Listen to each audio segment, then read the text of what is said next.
boy and a man are sleeping in a hut in the woods. A knock on the door awakens them both, and the man raises his weapon and looks out the door, but no one is there. Then, something unexpectedly pulls him outside. When he notices this, the boy jumps out of the window from the other side, attempting to save his life. The boy falls into the hands of the Mogadorian commander after saving his life from the beast. The commander eliminates the boy, and his body is turned into ashes. Daniel and his friends are boat surfing in the sea. Nicole, a girl back on land, admires him. Nicole texts Daniel late at night, asking him to join her for a quiet swim. While they're talking in the water, Daniel groans in agony as he sees images in the water of the Mogadorian commander eliminating a boy. Nicole is horrified to witness all of this and begins videotaping it. Everyone's attention is drawn to Daniel as a result of Nicole's screams. Daniel is lying on the beach the next morning when Henry approaches him with a weapon. He inquires of Daniel whether anyone saw him, but Daniel's silence provides his answer. Henry packs his and Daniel's belongings and prepares to relocate.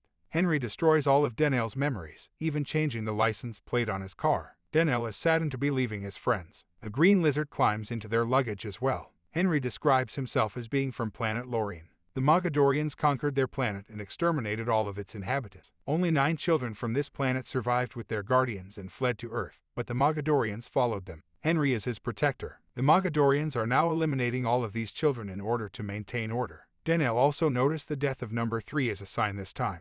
Daniel is the number 4 victim of the Mogadorian. Daniel's name and identity are changed by Henry, and his new name is John Smith. Henry deletes all Daniel-related photos and videos from the internet. Their next stop is Paradise, where Henry has some important work to do. They arrive in Paradise and stay in an abandoned house a little out of town. Henry sets up everything there, and he also has a box from John's parents. Henry assures him that he will give the box to John when the time is right. It is pouring heavily outside. John gets everything out of the car and drives it home, followed by the green lizard. That lizard enters a bush, transforms into a puppy, and emerges from the bush. Henry looks outside after hearing a knock. But outside, John discovers the little puppy, which he insists on keeping. Puppy keeps an eye on Henry while he is hiding John's box at night. Despite Henry's prohibition, John goes to school the next morning. He promises not to reveal his identity to Henry. Meanwhile, a girl is looking for something at John's previous hideout, and when she can't find it, she sets fire to the house. John is sitting outside the principal's office at school. He can hear the voices of those in the office. A teacher complained to the principal about Sarah, who had posted the teacher's picture on the internet without permission, and the teacher was furious. The staff lady asks Sarah to show John his locker as she leaves the principal's office. Sarah introduces herself to John. Sarah thinks John is joking when he tells her his name. Sarah's ex-boyfriend, Mark, introduces himself to John and tells him that if he needs anything, he can ask him. Mark and his friends make fun of a boy named Sam on their way out. John's locker can't be opened. Sam assists him in opening his locker. During a break, Mark and his teammates threw a ball at Sam. In response, John comes to Sam's aid and hits Mark's partner with the ball. Sam compliments John, but John is taken aback by his reaction. Meanwhile, Sarah takes photographs of John and posts them on her webpage. At night, John is delighted to see photos of himself on Sarah's page, but the photos are quickly deleted because Henry does not want John to appear. The Mogadorian commander, on the other hand, takes his men to where John used to hide. When they get there, they find only ashes, but they are sure that number 4 didn't die in the fire, so they keep looking for him. Sarah and John become good friends, which irritates Mark. Mark sits next to John in class one day and annoys him with his words. Then John feels a burning sensation in his hands and a bright light shines from them. He tries to keep it under control, but Mark's words disturb him. Suddenly, his hands begin to burn more, and he is unable to conceal the light. He flees the classroom and seeks refuge in a dark room. He follows John and finds him after missing Henry's call. When John sees Henry, he tells him what has happened. John's hands continue to glow. Henry tells him to keep calm and that his hidden power has been revealed. He is quickly persuaded by Henry's explanation and gains control of the light emanating from his hand.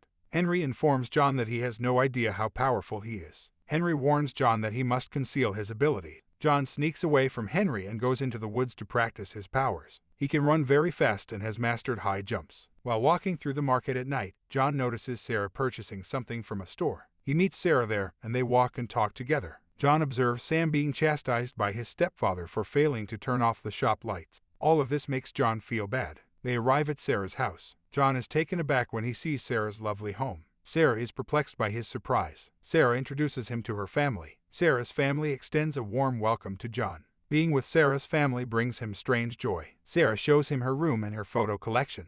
They're having a great time together. Because John has not responded to Henry's call all this time, John's dog arrives at Sarah's house and takes him away. Mark is irritated to see Johan at Sarah's house. Sam inquired about the light incident the following day at school. To which John responds, "It was just a little prank." Paint splatters on them both when they open their lockers. Mark's group begins to mock him. A photo of Sam's father is smeared in his locker. This enrages him, and he assaults Mark. Mark responds by severely beating Sam. As John begins to come to Sam's assistance, he pulls back to see the crowd. During their conversation in the restroom, Sam tells John about his father, who used to travel to remote areas in search of aliens. Sam's father believed that aliens had visited Earth and sought to locate them. Sam's father mysteriously vanished a few years ago. Sam tells John about Sarah, who was in a relationship with Mark and used to bully other students like Mark. All of this makes John very sad. Henry, on the other hand, is looking into Sam's father. He visits an abandoned factory and discovers a room underground. Henry discovers signs of alien presence as well as a blue crystal in this basement. Henry is now attempting to learn more about the crystal and how it can be used. Sarah sends John a message, inviting him to the carnival with her. When John arrives at the carnival, he inquires about Sarah and Mark's relationship.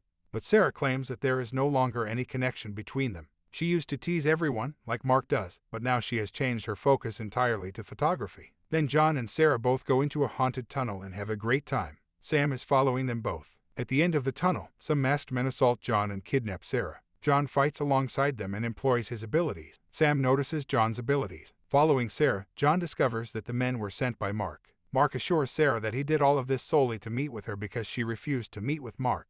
When John arrives, he fights Mark as well. When Sarah intervenes, John is about to break Mark's arm. Sarah stops John as he begins to leave, telling him that she only stopped him so he wouldn't break Mark's arm. Sarah is dropped off at home by John. When he returns, he receives a message from Sam informing him that he has discovered the truth about John. John pays Sam a visit and reassures him that his father was correct about aliens. Aliens have settled on Earth, but John is fleeing for his life, and his life is also in danger. Sam's stepfather calls, and he departs. Sheriff James arrives at John's house the next morning. He questions him about the previous night, but John says he had nothing to do with it because he was with Sarah. Because there is no evidence, the sheriff departs, but Henry's setup and security cameras make him suspicious. Henry inquires about the fight with John. John tells him that he fought 4 men at once the night before and that it was not difficult at all. Henry is amused by this and tells John to pack his belongings because they are no longer safe in this location, but John refuses. Henry and John fight, but Henry uses his technique to defeat John. When John's rage subsides, he tells Henry that he wishes he could leave this place and Sarah at the same time, but he can't. Henry responds that they do not love like humans. They cannot create such feelings for anyone else once they have fallen in love with someone in their life. Sarah may be in danger as a result of John's presence here. John would never be able to forgive himself if something happened to Sarah. That's why Henry gives him a day to say goodbye to everyone. When John does not find Henry at home, and his father's box is placed there, he calls his father and learns that Henry has been kidnapped. He goes to the location with Sam. Despite John's disapproval, he comes to his aid with his rifle. They both rescue Henry, but a Mogadorian confronts them, which Henry fights. He tells John and Sam to flee, but John fights and eliminates the Mogadorian. Henry gets badly injured. He hands a blue crystal to John. Sam explains that he has a crystal like this. Henry informs John that Sam's father, Malcolm, was attempting to assist them, stating that they could find other numbers using the crystal. Henry dies, and his body is reduced to ashes. John is heartbroken over Henry's death. He believes he has truly lost his father. Sheriff James approaches Sarah and informs her that John is not who he appears to be. Sarah texts John and asks what he is. John attends the party in order to meet Sarah. Mark notices him and informs his father, Sheriff James. When the cops arrive, John is talking to Sarah. Sarah's foot slips as John begins to flee, and she falls from the roof, but John saves her in time.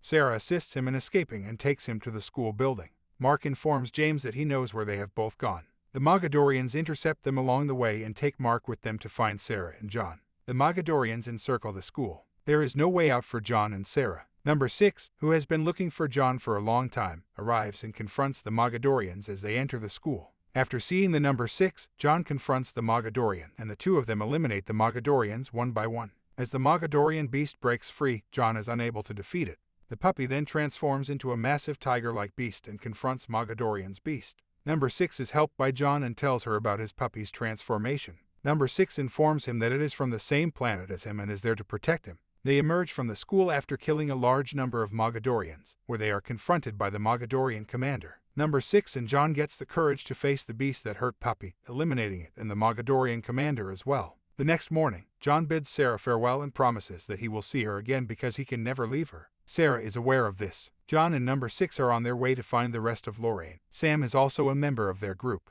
John and the Number 6 connect the crystal's pieces, revealing the location of the remaining numbers. They now understand that they can only defeat the Mogadorians if they work together. John's puppy also shows up, injured. They were all relieved to see him alive. Mark informs John that they will make their next trip north, because he has informed his father that John will be traveling east. He wants to assist John because he is ashamed of his previous action. Number 6. John and Sam set out on a journey to find the next number.